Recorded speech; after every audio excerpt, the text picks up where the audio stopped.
This is Cinematic Suffering with your hosts, Clay Hintz and Jason Thomas. Life is pain, and so are bad horror movies. Alright, welcome everybody. This is the debut, the initial, I guess. What are there any other words for new? Goddamn revolutionary. Really? A goddamn revolutionary new podcast called Cinematic Suffering. Cinematic Suffering, where life is pain, and so are bad horror movies. Yes. I am Jason. I'm Clay. And we will be your host through this horrific journey as we go through Netflix and we watch every movie from A to Z. That's right. That's the premise, is we're going to slog through it no matter what. We're going to slog through it. There's some movies I've seen. There's some that Clay has seen. And even if we've seen it before, we're going to have to slog through it again just so the other person can have that same suffering experience. Because them's the rules. Yeah. And also, there may be movies that are actually pretty good. And that would be great. Jason and I were talking before we started this whole thing, and both of us love the medium, and we definitely don't go into this wanting to shit all over movies. The worst kind of person is a pedantic film reviewer, and I'm not that guy. So. Well, yeah, and they deserve their own special places in hell. That's right. Yeah, and that's right. We're not looking for the worst movies. We want to experience what filmmakers have put up on Netflix, and just experience all this hellish torment that we're about to go through. So I guess our first movie up on the list, if you want to follow along with us, by the way, you can go on the desktop. I'm not sure if this is available on apps, but you can go on your desktop and go to Netflix, go to search for movies, you go into the genres, go into horror, and then it's going to have like top suggestions for you. Just go to like a pull down box, you can file it A to Z, and then you can see the progress we'll be making. As we go along through this series, you can follow along too, and hopefully experience the pains or pleasures that we go through. That's right. And when you categorize these alphabetically, numerically, they come up first. So we got the number 13, spoiler 2 times in a row. So yes. This is a 13 title. It's a very popular number in the horror genre. It is. And Clay, do you want to introduce this first movie up? Absolutely. This first feature is called 13 Cameras. It's written and directed by Victor Sorkoff, starring Never Archambault, Sean Kerrigan, Sarah Baldwin, Brianna Moncrief, and P.J. McCabe. All right, so I'm just going to play like a audio theatrical preview, because what doesn't go over well better than a theatrical trailer that's meant to view than to hear it, right? That's right. Yeah, it really gives you the tone and pacing of the film. Right, and you're going to hear some of the acting that's going to be involved. And so let's go with this theatrical preview, and we'll be right back. Office, owner's closet, guest bedroom. You mind if we look around on our own? So what do you think? I don't like that guy. Just relax. It's a cool house.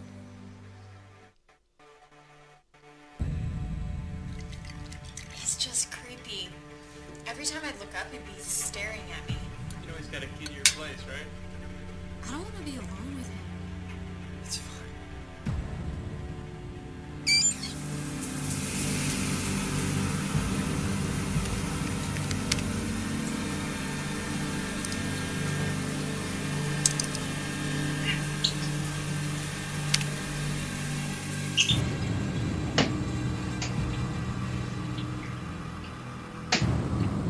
There's no talking during this part. There's obviously stuff going on. Music. Okay, I'll shut up. Hold on.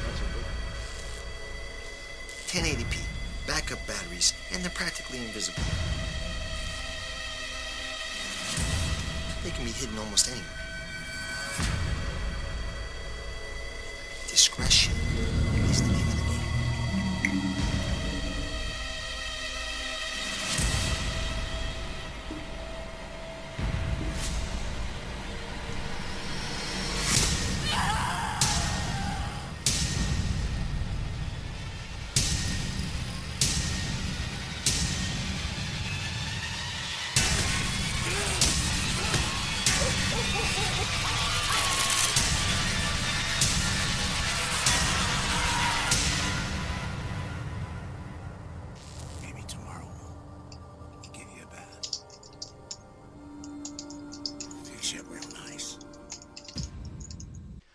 Yeah, so that was a theatrical preview, and obviously you couldn't hear or you couldn't see anything.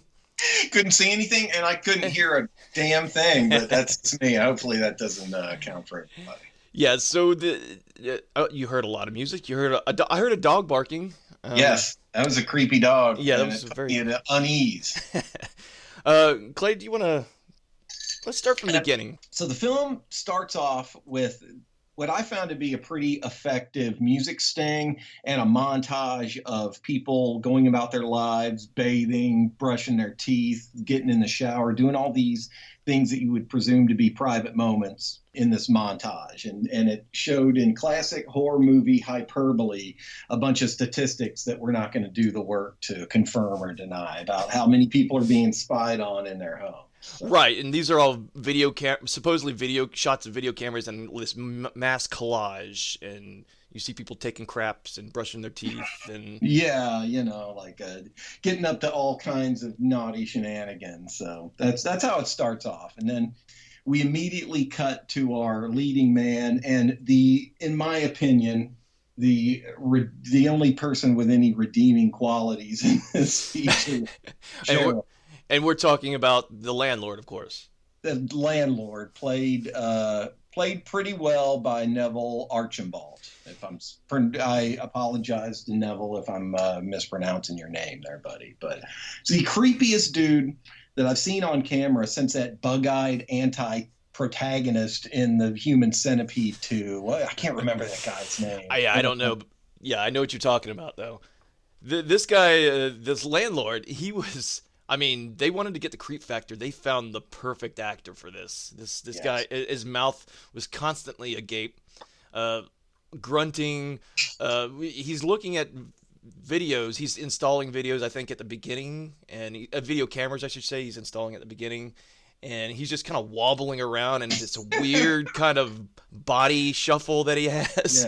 Yeah. Like he's got this Humpty Dumpty kind of weebles but never falls down kind of gait. Is limping side to side. Now, obviously up to no good.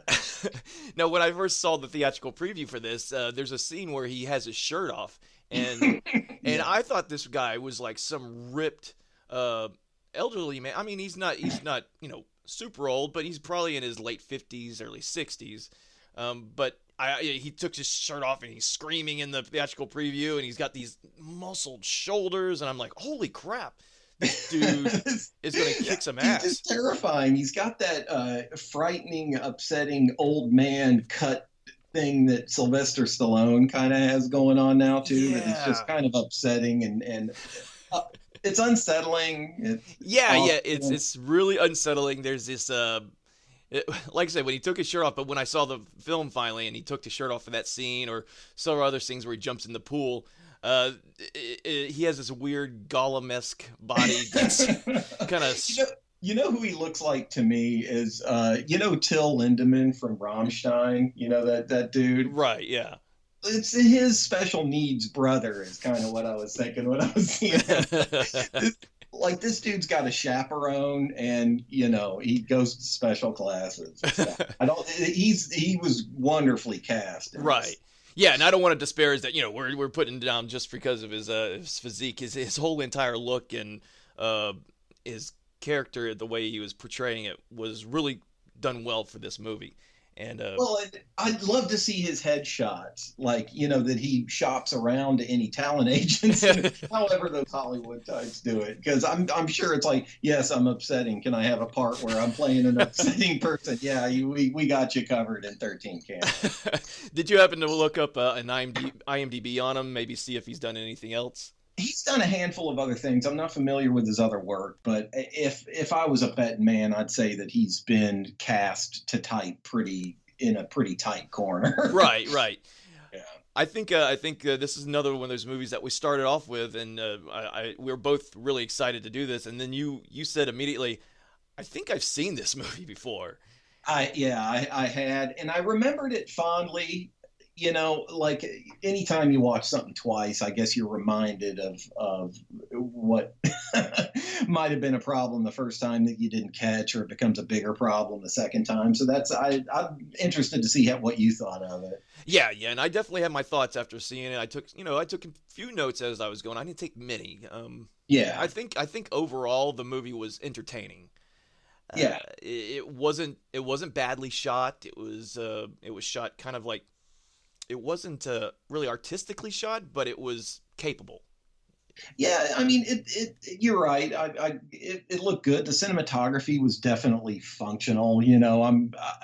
I liked it. I wasn't too aware of the cinematography. I was kind of distracted by how nice their apartment was. It was a lot of times the characters being in the foreground got in my way of their decor, which I really enjoyed. It's like, oh, look at that! They got a kidney-shaped pool. It's nice and clean. They got this quaint fence with little vines running through. Oh man, who are these pasty, boring white people kissing in the foreground? Which I don't know if I'm the only person that had that reaction to this movie, but man, I found the rest of the cast outside of the main villain to be pretty bland. Yeah, I mean, I've known you for years, and I always know that you have this thing for decor, and Yeah. that's what you always go to. Yeah, well, I don't know. I mean, maybe I was supposed to be a interior decorator in a past life, but I noticed that I've also known set designer. I've met a set designer, and like ever since I met this dude, for some reason I was fixated on that. But Yeah. it looks nice. The score is nice. Me personally, I was immediately bored. Like the first couple that we meet are married. They're not married, I don't think. I think that they're just together, right? No, no, they are married. It's Okay. Brian and Claire. Ryan and Claire, or Brian and Claire? I think it's Brian and Claire. I guess Okay. it doesn't matter. So, Played as if it matters by yeah. TJ McCade and Brianna Moncrief, and my God, they're droll. And then the girl Yes. that we quickly learn that his very pregnant wife, that he's cheating on her with his administrator or his assistant or whatever she is. His assistant that looks like to be the same age as him. And the very similar hair type, similar body type, similar demeanor as his wife. Like, Yeah. why- No, yeah, you bring up a good point. I was thinking when there's that first scene we see with Hannah, who was the mistress in the movie, I thought it was his wife at first. And Yeah, like maybe she just put her hair down, or I didn't notice in the darkness of their introduction that she had long hair. Like, oh, wait a minute, is this a flashback? Yeah. It was like jarring for a second. Yeah, and I think I mean, I was immediately put off. Ryan or Brian is It's Ryan. It's Ryan. It's Ryan. Yeah. Okay, so As if it mattered. right, it doesn't matter, but let's call him by his correct movie name. Ryan. So Ryan, he's a dick basically. He's Yeah. not a likable character. They take pains to bludgeon you with how bad it is to have sex with other women while your wife is very pregnant. There's no gray area that Ryan is an asshole for what he's doing with his penis. Right, exactly, and like he feels obligated to search for other avenues for his sexual proclivities since Yeah. his wife, and it's like, dude, just go jerk off. Yeah, because God forbid we actually have something that we can root for in this thing that just it starts off on a pretty unsettling note, and then it begins to drag and it begins to lumber into the second and third act. For me, I was just like, oh my God, man. I mean, in a lot of ways, the predictable stuff happens. I don't know how much you want to give away, but it was. Yeah, let's say it right here. This is not a spoiler-free podcast. We are going to be giving away everything. I mean, even the ending. So fuck it. Right. I mean, either listen to it before or after, but I'm going to ruin the movie for it. Yeah. So I thought that it started to lose its way real quick. Like we're introduced to Ryan and his pregnant wife and the girl he's cheating with in pretty quick order, and we also meet their friends who are just as pasty and white. And I don't want to sound like I'm trying too hard to be politically correct, but damn it, a swath of skin tones that aren't all on the peach end of the crayon box. Makes for a more interesting movie visually, like from a background perspective. It's more interesting to look at. It's more interesting to get into the characters. Right. It's obviously low budget, and for what again, as I said before, the cinematography, everything is competently done. I wouldn't say anything is like the acting is very dry. There's nothing really going on with the acting. The cinematography, there's some shots that are set up where it looks like something from a telenovela. Or like it's safe. They play it so safe with the cinematography. The music stings are pretty good. I thought that the music composition actually did a pretty good job in eliciting the sound of stress and drama, even though the rest of the movie was kind of falling short of that. Right. You bring up a good point that I did enjoy the score. I just thought there's some moments where it was kind of inappropriate to put some of the foreboding music in the back.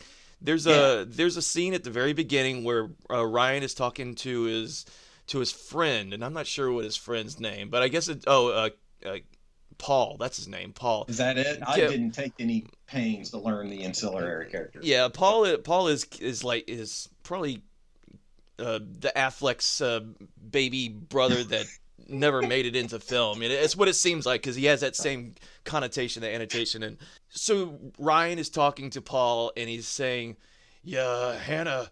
He's basically telling Paul he hasn't been laid. And in the background, there's this foreboding music going, whoa, whoa. I hope this is going to end badly. What you're going to do with your pee-pee. Yeah, and really, it's just really a drama, and it could be, it's like, does this music really apply to this conversation? I just felt it was really out of place. Kind of jarred me out. I mean, a lot of things jarred me out of scenes, but I'm sitting there, why is this? I was expecting, because the foreboding music, we'd see, like, the landlord suddenly standing behind them or watching them through a video camera, but no. Yeah, I felt like I'm probably personalizing this way too much, but have you ever had too much to drink and then you're talking to two people and they look at you with shit eye and then you realize that you've interrupted a private conversation? Yeah. That's kind of what the cinematographer, or what the soundtrack did in that moment. Like, we're having a conversation here. It's more interesting to actually hear what these guys are talking about than to hear this music sting that's like creepy. You're right. It's like the Academy Awards where they're trying to play people off while they're still talking. It's like the music's coming in going, come on, guys, we got to get through this scene. We haven't gotten anywhere near Gwyneth Paltrow yet. Y'all need to wrap this up. Yeah. Exactly. Oh, my God. Like they just you're kind of like – there's a mix of being bored and being kind of shuffled through the exposition. Like, okay, all the obvious stuff that happens, the setup is there. Like, you meet the creepy landlord, which, as an aside, if you're getting ready to rent an apartment and your landlord looks even remotely like Gerald, and then very soon into your new apartment, you realize that there's a locked door that you can't access. The owner's closet. Yes, it's like, okay, first things first, we're calling the police and we're having whatever moldy carcasses are down there removed. There is no way that there's not drugs growing or bodies moldering in that locked room, So immediately you don't feel bad for the protagonists that are being spied on and potentially harassed and assaulted later. Right, and Gerald, is that his name, the landlord? Gerald, yeah. Yeah, so Gerald has this owner's closet, so he's showing the couple through the house, and he's just like grunting, "Oh, this is the kitchen, the bedroom, owner's closet," and just walks by it. And it's, Thanks, Shrek. I'm glad that, And so a little bit later on, probably, I don't know, maybe 20 minutes in, 15, 20 minutes, Ryan gets annoyed at Claire, because Claire wants to hang up baby pictures. And he's like, "For real? You want to do this?" "No, I'm on the internet." And I'm just like, God, I hope this guy dies, I know. God, when can Gerald come up from his basement dwelling? I don't know where he lives. I guess it's somewhere dark, deep, and moist, because he's constantly oogling his tenants, and you don't see him masturbating, but you get the idea. He's zipping up his pants, and there's just a Louis C.K. level of used Kleenex everywhere. It's like, I get it, man. Yeah, you're exactly right. Well, I mean, I think Gerald lived off the property. I only say that because he always drove up in that white van all That's the right. time. So he just had the owner's closet. For some reason, it was a basement. For some reason, he didn't want anybody going down there. But Gerald, God, I get these stupid characters. Ryan gets pissed at his wife because he doesn't want to hang pictures now, and he doesn't have a hammer. So he pries open the owner's closet and goes downstairs, and then that's it. There's no exploration down there. There's no scene of what he found, what was potentially. He just comes back up. He goes down the steps and then comes back up them and goes, "Oh, it's stairs or something." I mean, the most unaware people. It's one of the main tropes in every horror movie, and it's teeth gnashingly irritating for me every time. Is that no one is dedicated one little micron to their own survival? Like, well, it smells like human suffering, and my body. I'm getting this vibration of absolute evil from that. Not only this house, but definitely that dark Sith Jedi fucking cellar that he's got down there. But no, man, we're good. I'm gonna leave. I'm just gonna keep cheating on my pregnant wife. Yeah, and even Claire points it out when he's showing him the house. He smells like shit. I want to vomit. And he's like, the husband's just like, oh, be quiet. He's gonna hear you. And I know, and nothing. This is gonna sound mean, and it's not. But like every time I see a movie like this, I'm like, are all you people Canadian? Because if you're Canadian, you need to reveal yourself. Because I need to know what framework to put this movie in. Everybody's like passive aggressive, but too polite at the same time. It's weird. Yeah, it was very weird. And I thought for the first 50 minutes maybe that it wasn't a horror movie. It was just a drama. With the occasional aside of Gerald jerking off watching cameras. It wanted to be a horror movie. I felt like it was kind of like the road comic that's not allowed to smoke at the other road comics tables or something because they just don't like the guy. I don't know why I made that comparison. It makes no sense. But I think what I'll bring this up later in the podcast, but let's keep going. We're about 50 minutes in. I think stuff kind of starts happening.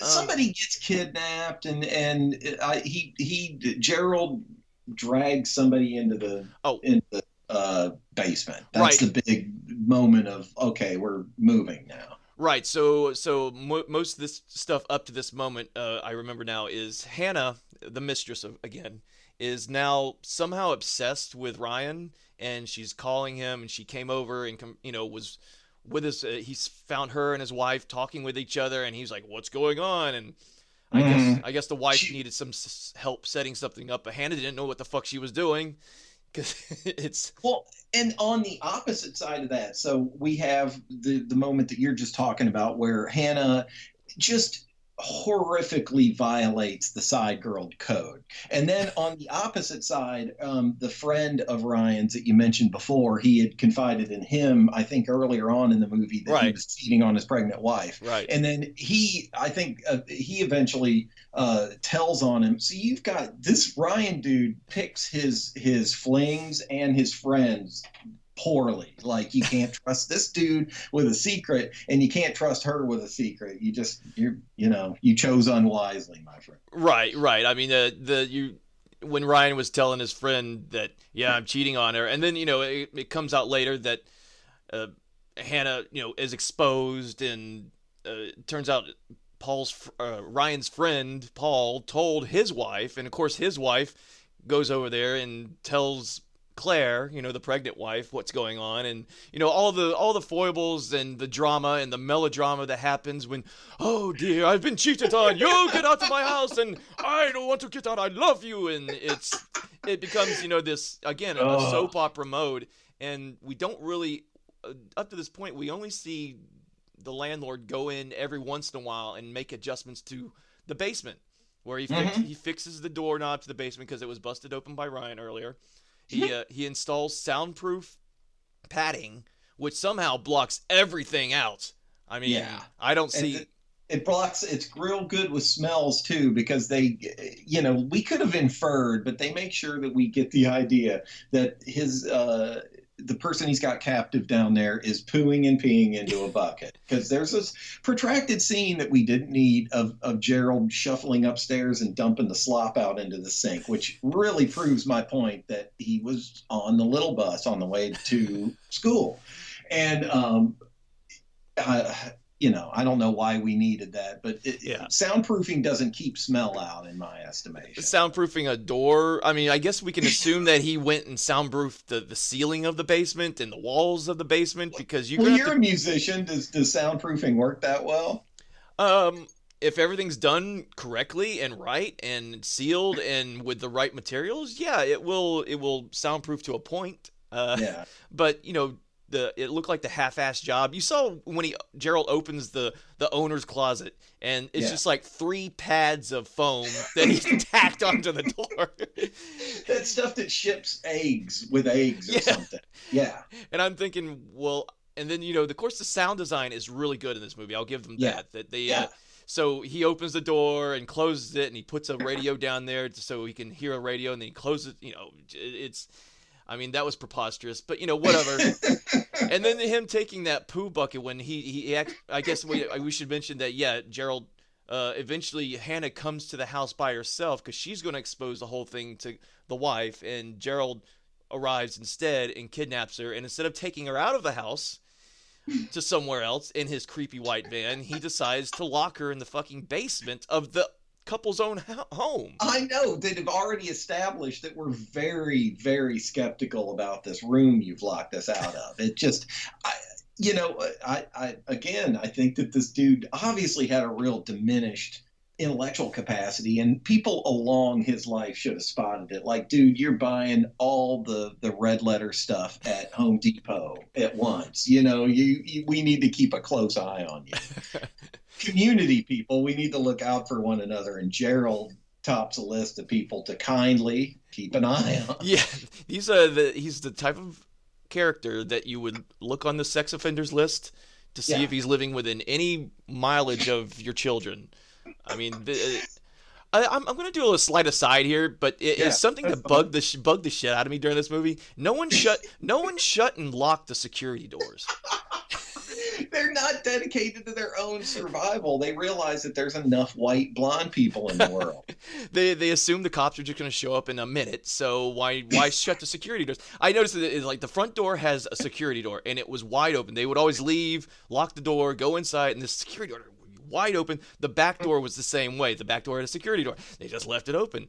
And And who are they trying to keep out? They're trying to keep out a man who can't even amble from one room to another without breaking both of his knees. Look like they're about to turn to powder. Yeah, and they know this guy's a perfect creep, and they know he's got keys to the place. So, and I think in that part, it's like the wife was like, "We should change the locks," but it's not your house. You can't change the locks. So, I mean... renter's code. You know better. Right. So that was just a stupid aside. I just noticed it, and it was just bugging me throughout the whole film. Yeah, and oh my God. Yeah. Now you're correct. There was a lot of things that just were aggravating about this thing. I can't help but think that... a lot of these problems could have been solved by looking at the script. Like, okay, flip. I'm getting fucking bored. I think it falls prey to the low budget that it has. They can't. Got a house. There's this unwritten obligation that your running time needs to be long. It totally doesn't. It really doesn't. Especially in a Netflix world, make your movie an hour long. Who cares? Right, and you got into the point quicker, and it's more entertaining. Yeah, and I have to say, I'm glad this movie wasn't 2 hours long. It was an hour and 20 minutes, something like that. It wasn't even a full hour and a half, but it felt like almost 2 hours. But it drug a little bit. It drug a little bit, yeah. It drug a little bit in the same. Have you ever seen the movie Inside, the French movie? Oh yeah, I love that movie. Yes. Yeah, it's a classic horror movie. I mean, that one, like I made fun of it for different things, but I made fun of it for all the heavy-handed attempts that they made to keep it going. Like, this needs to stay entertaining. You could tell that the filmmakers had some kind of empathy for when they were starting to lose the audience a little bit, and 13 cameras could have kind of like stole a little bit from them in that way. Right, right, and it just seems like 13 Cameras took a typical, vanilla plot of, boy or husband cheating, blah blah blah, and then just kind of wrap this other uh, thing of them being watched constantly by this creep, the entire Yeah, time. and it was frustrating for me because they had all the components that they needed. Like the themes that I would have been more interested in chasing down would have been all of our kind of all of the voyeuristic creepy qualities in the audience. Like maybe elicit some kind of moral confliction in the audience by to where you kind of enjoy seeing these people, and then maybe they cut away before you can really get the payoff, and then you realize that you're along with it. They didn't do that for me. I mean, the Yeah. very theme of voyeurism is an interesting topic that they didn't really chase down that well. Right. Yeah, I agree 100%. So let's continue on with the movie. Hannah's kidnapped. Claire confronts Ryan on his cheatingness, and she decides that he needs to leave, and she's gonna stay in the house by herself. Her friend Aubrey, the one who snitched on Ryan, is Yeah. now offering to. She's like, "Stay away," and telling Ryan to go away. And You need to get out of here. yeah, and so again, we just get into this soap opera mode, this telenovela kind of thing, and so this is where things kind of start happening finally. So during this whole time, the landlord is Gerald is continuously sneaking in this entire time, and he's going down into the basement and checking on the girl, and every time he opens the basement, or not every time, but she screams, and of course when he closes the door, there's no screams, and he goes down there and tries to feed her a hamburger.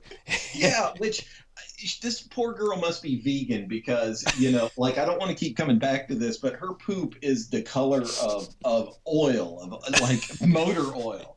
Yeah, there's some intestinal problems going on there. I would get checked immediately. There's some colon cancer going on with that poop. Yeah, man. I mean, check yourself out. But yeah, like I don't want to hold us up. So yeah, like that's he's got her in the basement, and which kind of brings us to the third act a little bit, which Right.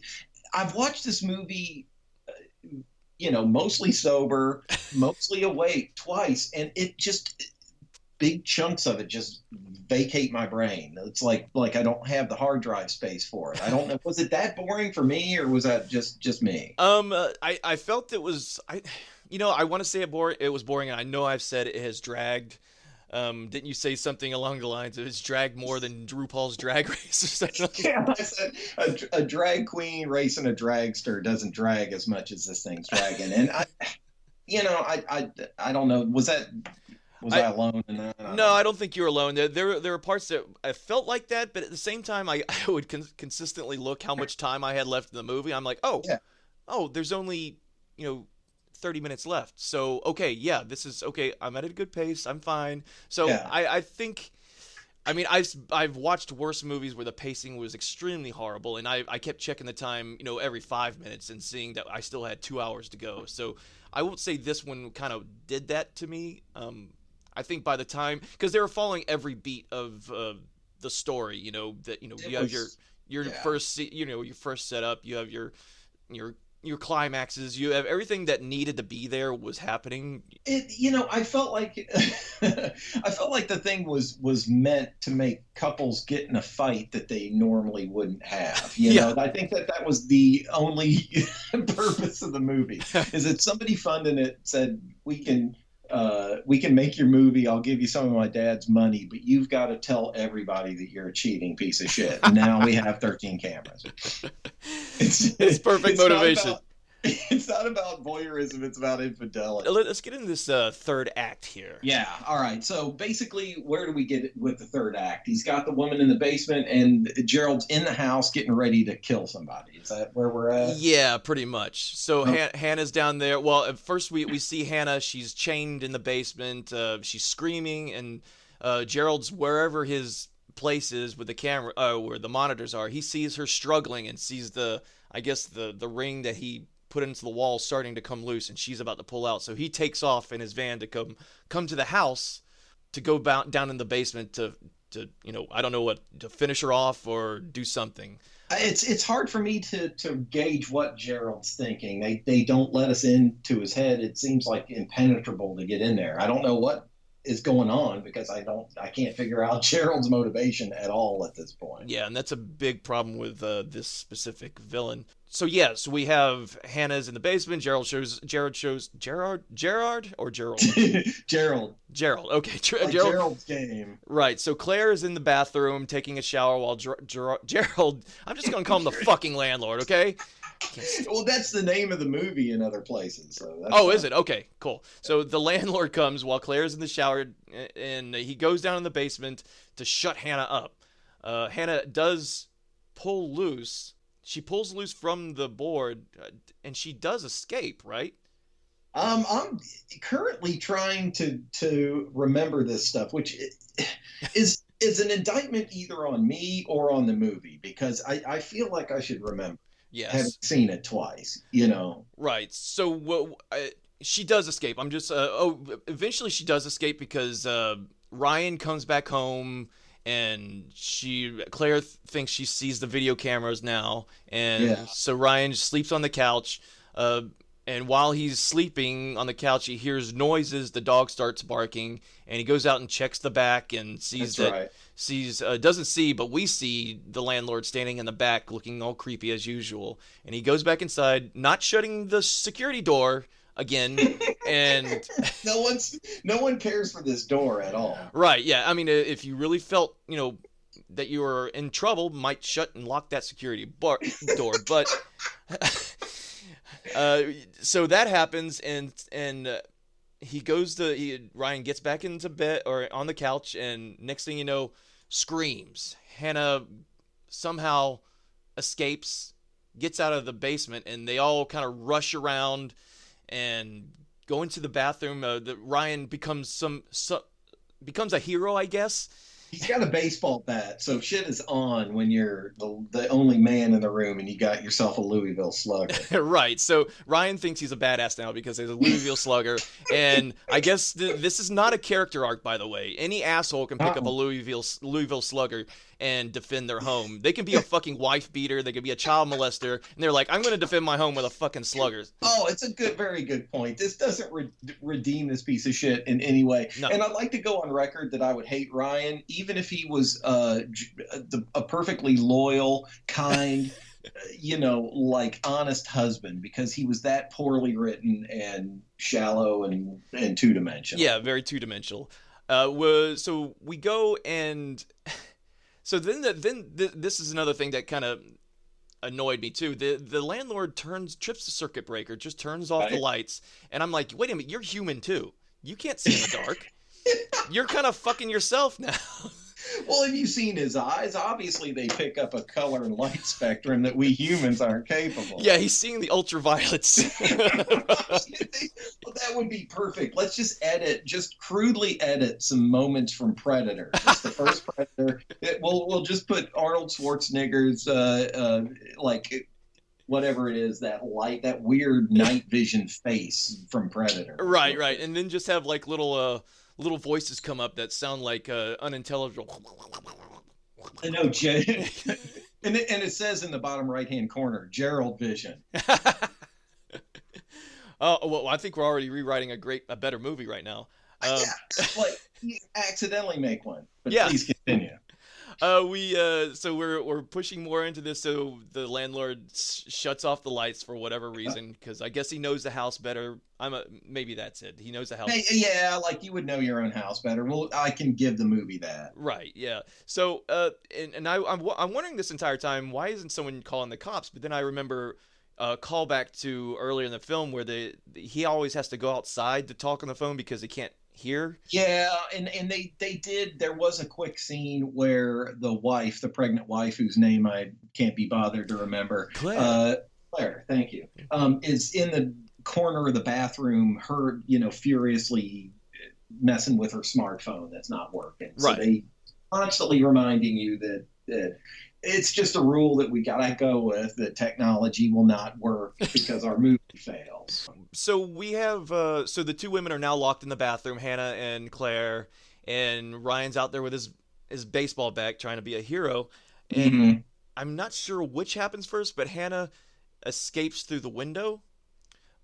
And, Um, yeah, again, I'm trying to. I'm fast forwarding through the movie while we're talking to try to remind myself of what happened in a movie I saw twice. Yeah. Which, again, I don't know whether we all need to stop looking at social media too much, or drinking less. I'm having trouble remembering this stuff, which means that it didn't make an impact because I don't have that doesn't happen with movies that I saw decades ago. right, that exactly. Yeah. Made an impact, Of course, this is no, American Werewolf in London either. So No. so I think, so I'm going to say that during that time, Hannah is escaping out the window. Ryan is now in the living room, and from out of nowhere, the landlord shows up and slaps. And I say slap. Wouldn't that be funny if the landlord just came out and just slapped Ryan? just slapped him upside the head. The guy is weaker than Glass Joe from Mike Tyson's Punch Out. He's just that easy to take down. But no, he comes out and hits Ryan over the head with a hammer, and Ryan goes down, and the landlord turns around and it looks like he's about to head back towards the bathroom, and during this entire time, Hannah has I'd already. like to note real quick. I don't mean to interrupt, but when Jason says a hammer, it's like a little hammer that you would nail in pictures with when you don't want to mess up the drywall. Yeah. Like, this dude is easy to knock out. Yeah, he went down like a. I'm thinking like one of those, I guess, Wild West buffaloes during the 19th century. I know, like I don't know. he was felled by Bart Simpson's Aaron spitting out of a buckshot. So so this entire time he gets hit in the head. He turns around. The landlord turns around and says, "Oh, I'm going to finish Ryan off." So Ryan gets bludgeoned to death with his hammer. We don't really see that happen. We just see his arm rising and falling. We don't see any gore. There's no real gore in this per se. Hannah, meanwhile, has already escaped, and we assume that she's gone to get help. But then it flashes to outside, and she's still in the fucking backyard trying to get on the phone. Running around like a fucking like a prairie dog that's about to get scooped up by an eagle. Like she's just zero. Granted, she's a vegan that's been eating hamburgers and pooping blood for a week, so you can't blame her for being a little woozy. Yeah, you're exactly right. So she's wandering around in a vegan daze out in the backyard. And there's tall fences. She can't jump over the fences. But by this time she could have hauled ass out into the street. Of course, we don't know where exactly this property is. Is it in a residential neighborhood? Is it somewhere in Canada? I'm convinced. I no, this is in L.A. I swear I saw. It really is. I'm amazed. Yeah. At that. I saw. I think some of the backdrop or whatever from what they were doing. Oh yeah, it's downtown. Yeah, it's downtown L.A. So, but it's not in downtown. But anyways, I'm getting off track. So Ryan's dead. Thank fucking God. Thank Christ. Yeah, it's like we're just waiting for these people to die, and Hannah is out still wandering around the fucking bushes, like why? And of course, she tries to escape. Somehow, this lumbering old man with a gait where looks like he could barely, get on a treadmill and walk it, walk it too. Yeah. And somehow catches up to her and drowns her in the pool. Yeah, that's where we like that kidney-shaped pool. He's going to be forever skimming that. It's his job. He's the landlord. He's going to be skimming like blonde girl poo out of it. Right. It's probably empty. In fairness, because we well established the vegan poo. Yeah. That is a horse, and it's dead. But yes, so somehow he drowns her in the pool. So that's 2 down. Our body count is at 2. And, oh God! Two perfectly killable friends that they could have murdered off at any given point in the movie. Yeah, I agree. Yeah, we could have easily brought Paul and Aubrey back in, but no. No, I wanted to. I couldn't wait for them to die. And there was still some extra time left on this movie. If you even cut the credits out, there is still like an hour and 18 minutes, something like that, or maybe like an hour and 20 something with the credits cut out. So you could easily killed off Paul and Aubrey. Oh yeah, I mean they were begging to be killed. They would have like the actors wouldn't have protested. Of course they'll be killed. I'm in a horror movie. So Hannah is dead now, and we go back into the house, and Claire is still in the bathroom for some. She's pregnant. I get it. The pregnant women just like to stay in one place. Is that? I guess they don't care about themselves. They don't care about the life inside them, right? Which is, as we all know, is real typical of the pregnant lady. Right, and so we. I'm being ironic, by the way, before anybody hates my guts. Yeah. This is all tongue in cheek, guys. I'm criticizing it like any mother would have scratched out Gerald's eyes in the first 5 seconds. She wouldn't have allowed her unborn kid to be anywhere near that creep. She would have smelled infidelity all over her husband. Yeah. It's one of the many frustrations. Right. That's why I even put in my notes Claire is the clueless wife. Yeah. So Gerald, the landlord, eventually breaks down the bathroom door, drags Claire out, and that's fade to black. Cut to black. Yeah. So then we transition to the police entering the house and questioning the landlord. And to their credit, we finally get a black person in this thing. Yeah. He's a bit part. I can't say that he had many lines other than, can we check downstairs, or what's that over there? And let's get the fuck out of here. Yeah, this is creepy. It smells like white death in here. And I thought these cops were the dumbest cops in the world because, points out the guy points out the owner's closet, and the cops are like, okay, well, let's take a look down there. And they go down there. Oh, it smells like shit. It smells like something died down here. Oh, well, let's get dogs. Yeah, let's get the fuck out of here. I was like, no, there's plastic. Go look. I mean, we've got very recent contemporary reasons why, if the house stinks and there's a basement, you go check it out. Like, how many serial killer shows do you need to see before you know that this guy fits the archetype? Right. How many news stories have we seen of people locking up their children or whatever in their basements and not letting them see the light of day? And I mean, it's okay. He's objectively a creepy dude, right? And there's creepy dude shit all over this house. It's got the stank of creepy dude shit. We need to get home, man. I mean, my wife's making gumbo tonight. What are you doing, man? It's just another reason to hate cops. I was just amazed that they went in there and smelled death, pretty much. Mm-hmm. And I think that's by that point I was assuming he had killed Claire, and that's where her body was, or something was in there. And that, yeah, it's bad, whatever it is. Right, and the cop literally just shoots his flashlight around, and then literally says, "Let's get the fuck out of here." Yeah, and the big reveal, and I really don't care if this ruins it for anybody. The big reveal, he marches upstairs with his patented jailer food, hamburgers. It's like, oh, you guy, you're a creature of habit. And he walks downstairs with his bag of hamburgers. So it's like, okay, we immediately know that he's got a captive down there, and it turns out to be the wife, right? No, I don't think we see Claire. We see him. Yeah, he's got his bags of hamburger, but I don't think we actually. Well, we hear her, and the one distinctive thing about her is her voice. We hear her. That's definitely her. You don't see her. He tosses the bag of hamburgers into the darkness, and she's very hostile. And that's before the cops show up. Right? No, it was after. Oh, was it? Okay. Totally after, yeah. Right. And the only reason I know is because I'm watching this. I'm going to cop to the Cliff Notes version of this. Yeah, I'm going to take your word for it. And and then there's, he's cleaning out another shit bucket outside. Never relinquish us of that. Right. I hate scat humor, and I'm confronted by it daily. But anyway.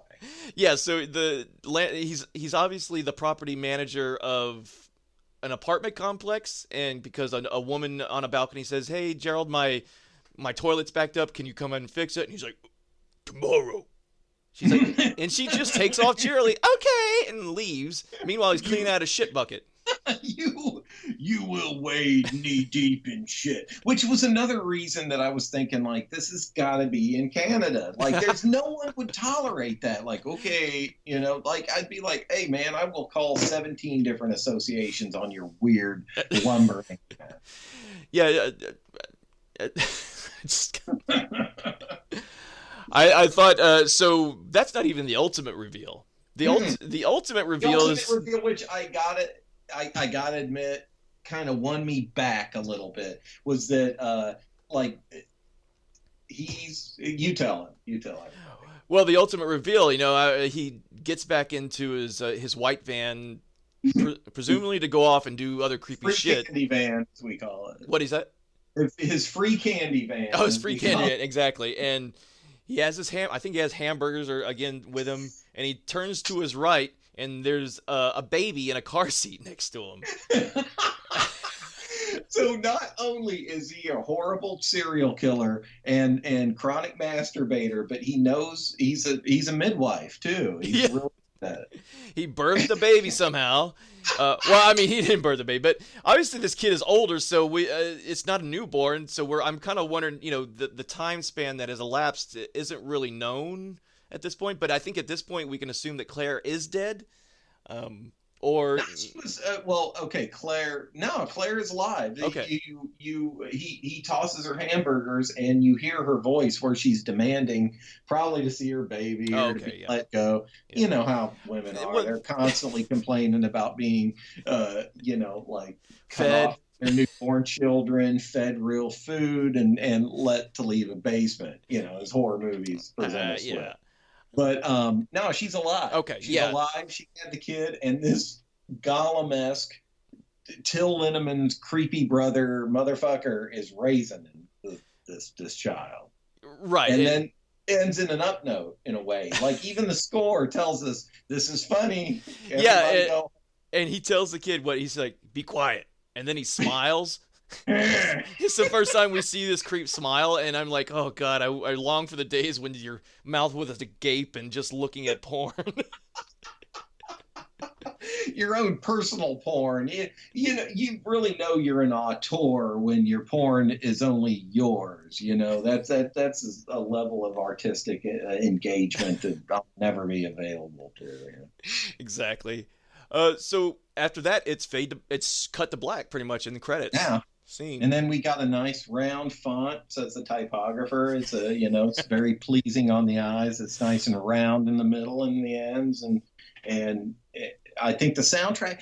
The creepy part to me is I distinctly remember, whether this is a false memory or not, of the soundtrack kind of taking a happy upbeat towards the end. Like, this is funny. Everybody laugh. Like, this is okay. It was really kind of a whimsical, odd. It was supposed to, I think it might have been made to exhibit some kind of weird emotion in you, like, I'm glad the child's safe, but he's with this guy, and then the guy is smiling, and it's just an odd ending.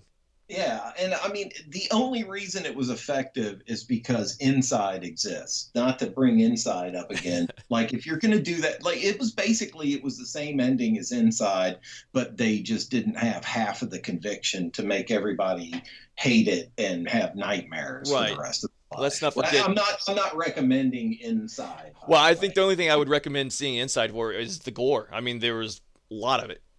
From what I remember, there's a lot of tense scenes. That and I mean, it violated your sensibilities. Yeah, that's kind of what Inside did well. Same thing that Imprint did well and Audition did well, and other. A Serbian film, I'm sure, if I had the balls to see it. Yeah. So that's the end of the film. So I guess would you recommend this film to anyone, like just for like a once view, or? Depends on who you are. Like, if you like horror movies, and I would have to kind of vet it with you. It'd be like, what other horror movies do you like? And they'd be like, okay, I like this, and this. I'd say, all right, go see it. I don't know that I can I can't recommend it with a good conscience, because I myself didn't care for it too much in spots. I mean, I liked it overall. I liked it more than I didn't like it, but then I'm frustrated with it at the same time. Yeah, I think you reflected my feelings on it pretty much exactly. I can't give it a full recommend. If you want to watch it and just want to see what we're bitching about, please go ahead and give it a Yeah. view. But yeah, I would say not recommend. Yeah, no, there's better ways you can spend your time. Just because we did this doesn't mean that you should go through it. There's shitty video games and all kinds of shitty media out there. I'm not, and again, it's. I think that their intention was to make a good movie, and I'd love to see what the writer and director does next. And a lot of talented people did a good job on it. It's a movie is rarely the sum of its parts, and a horror movie really kind of reflects that. Yeah, and I know it felt like we're kind of disparaging the actors and everything, but you work with what you got, and it was very competently done. I was very glad to see a film that wasn't shot on video or with shitty hackney cuts or edits that made no sense. It was an average story. It was an average movie. Yeah. I'd say check it out to kind of dig into what you do like about horror movies. And it's, I've been watching a lot of film analysis lately, and when you try to elicit the same emotional reaction throughout the running time of your feature, it feels boring. And unfortunately, this one did that. And it seems kind of weird to say this in a film that seems so aberrant and upsetting on its face, but you need to take some chances even within that context. And that's kind of how I feel about this one. I didn't mean to turn this into a film review. It sounds fucking pretentious, but no, it's good to hear that kind of the kind of note taking and thoughts and opinions on it. I think it's insightful myself, so even if no one else does. So I enjoyed this. I hope other people did. Our next one up is 13 Demons, which I'm really looking forward to doing that one because I don't know, because we'll find out. No, I did see the running time for 13 Demons, and it is only an hour 18, so I'm looking forward to seeing it. I haven't watched the preview yet, but just from what I've seen so far. I'll just say that it's, you got to be careful about those evil Dungeons and Dragons board games. You'll end up murdering a whole bunch of folks. So. Oh, I guess I should go back real quick Sure. and ask, what would you have done differently with this film, the 13 cameras? Oh, the main thing right off the top would be that it needs brown people in it. Okay. And it really does. More diversity, yeah. It needs more diversity. I mean, you live on the West Coast, I live on the East Coast, and there are a wide swath of people. You got friends from all different kinds of backgrounds, and that makes an immediately more compelling story. And I think that every filmmaker needs to do that. I know that there's kind of a backlash in a way to all the social justice warrior and the political correctness, but it makes for better media. It really does, Absolutely. And, that was one of the first things that I thought about it. I would never claim that it's racist in any way, because it's not. No. But it's just like, you need to have a bigger background in there. And I would have pay a lot of attention to the second and third acts of your movie, because if it starts to feel fucking boring, the worst thing that a horror movie can do is be boring. Right. Even for a minute. Yeah, I absolutely agree 100% with what you said. Yeah, and I think the biggest thing for me, though, was Gerald the landlord. That there was so much there. His character, the way he looked, he's basically the best character in the whole movie. Unfortunately, he was one-dimensional at best. And he was one-dimensional, and even in the context of the movie, he was the best thing that they had. I've seen Godzilla movies where Godzilla is on screen more than Gerald is, and he was the thing that brought you through it. He's the pinhead of the movie. He's the Freddy Krueger of the movie, and they didn't have him on screen nearly enough. Right, and I just felt we should have seen him on screen more. We should have delved more into who Gerald was. Maybe see, I don't know. It didn't even have to be a long storyline. Maybe just a little snippet of his everyday life. Maybe him at the grocery store, just to see what he does. Maybe not Myris and backstory, but give us enough to tell us why he is upset so much by the, the sexual proclivities of the main character. Like, Right. why does this upset you so much? Your infidelity, like maybe that ruined his family life. Just some kind of thing to bring us into it and make us feel conflicted. Like they present something that should make you feel very morally ambiguous, and they just kind of left it sit there. They played with the very theme of voyeurism and didn't follow it through. It had a lot of potential that they didn't live up to. Yeah, absolutely. So that's about it from my end. Yeah, me too, man. This was fun. I look forward to more of them. Yeah, I can't wait to watch 13 Demons. I may do it tonight. It looks very interesting, and we will get together soon and Absolutely.